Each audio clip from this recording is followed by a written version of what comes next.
Hello everybody. I have to apologize in advance.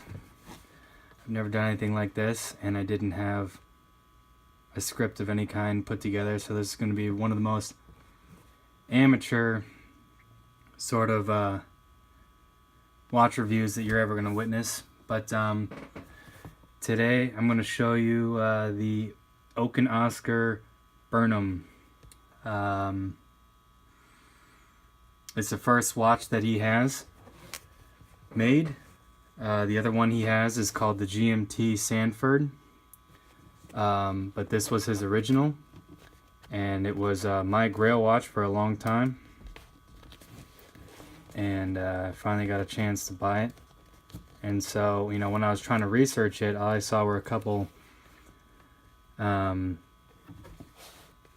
websites with a couple in-depth reviews, maybe Worn and Wound or Hodinkee, one of those websites, and you got some good pictures. You also can find some of that stuff on their website, but I don't know, something about static images can only show you so much, so I decided that I'll be the first Jamoke to show you it on YouTube. But again, have to apologize for the complete lack of preparation. My life's a mess, and this is what I got. So first of all, just have to comment on the watch satchel that it comes with.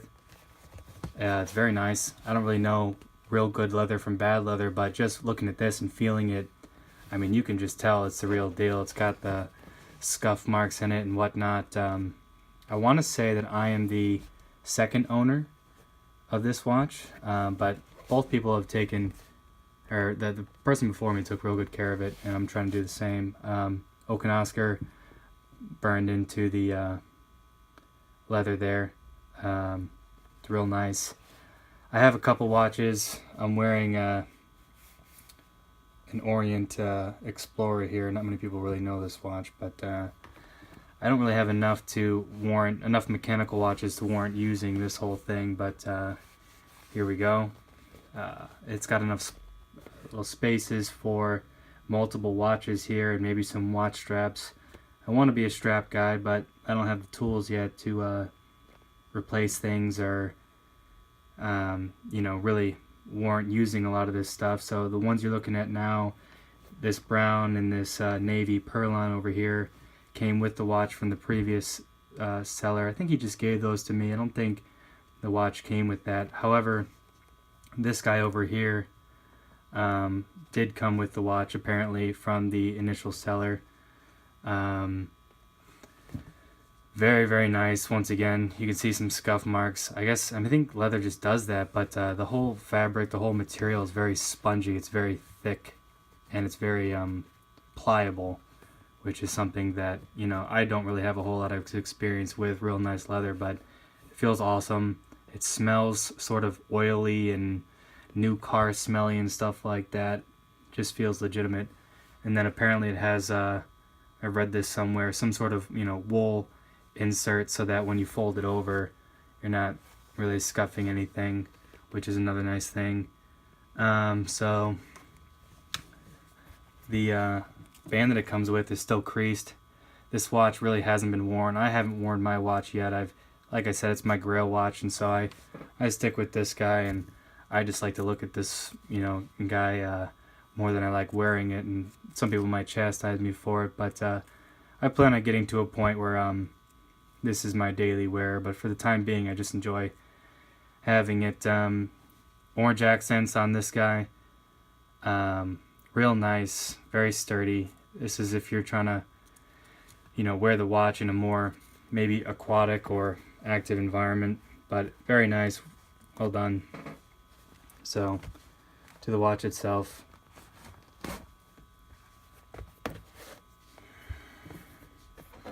try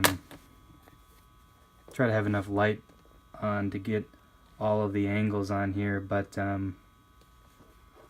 maybe if we can get the rotor to rotate, we can get some movement here from the seconds hand, so it's noticeable. Probably should have done this ahead of time, but I guess we can start here. My particular watch Still has the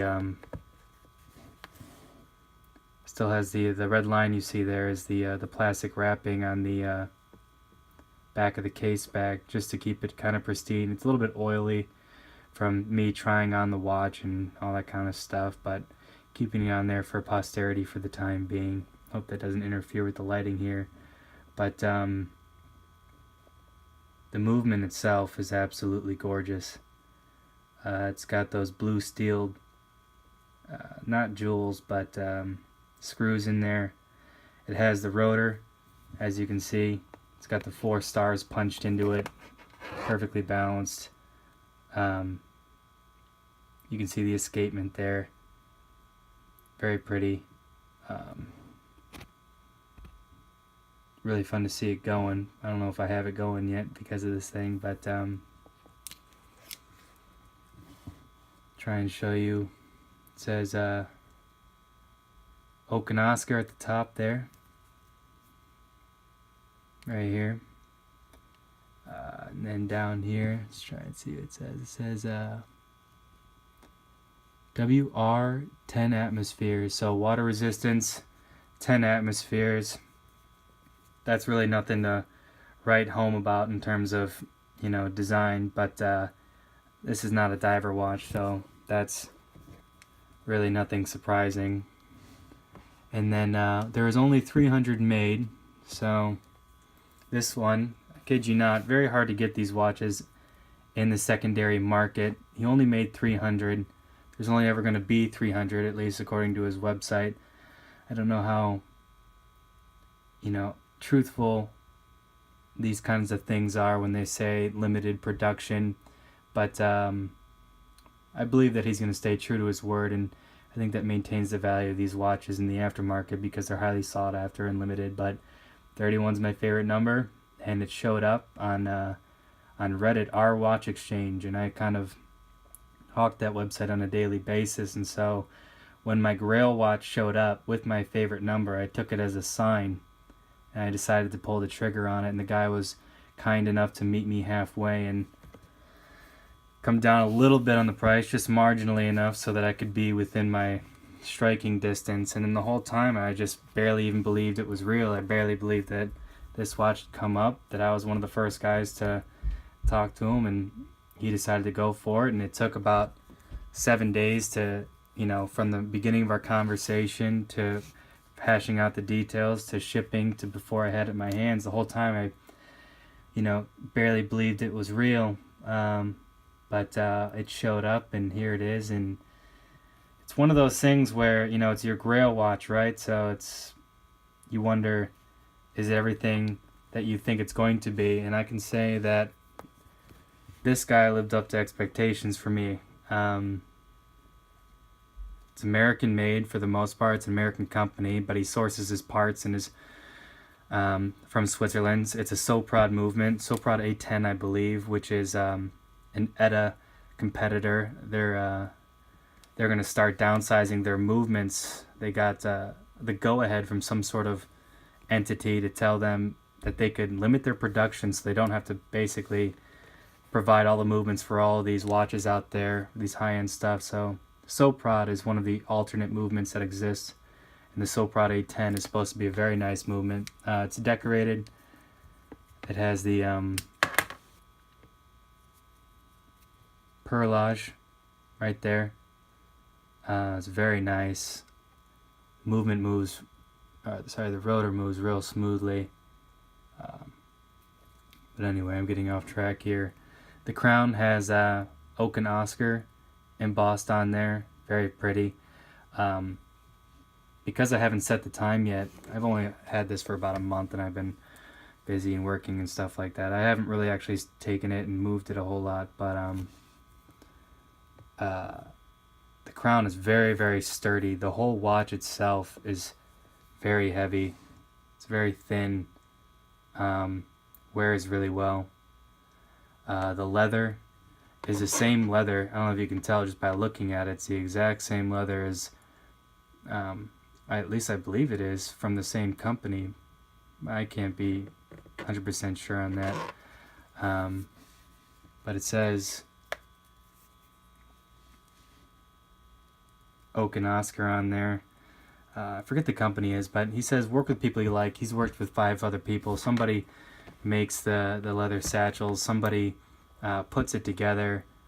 Somebody does the leather working and stuff like that. But he's got a couple people who are experts in their craft that he works with. They're all American based, but the parts themselves are not wholly American. I guess they have the Swiss heritage there, I guess, that makes it, you know, legitimate in the watchmaking industry. But let's see if I can show you guys this watch face in this lighting here. I feel like this is not the best.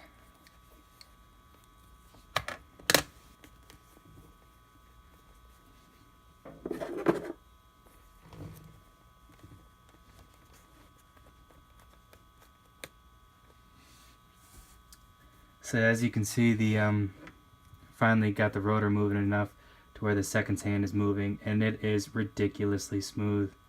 The Orient Explorer that I have is a nice mechanical watch. It's Orient, right? So it's not something to write home about, but it's pretty smooth.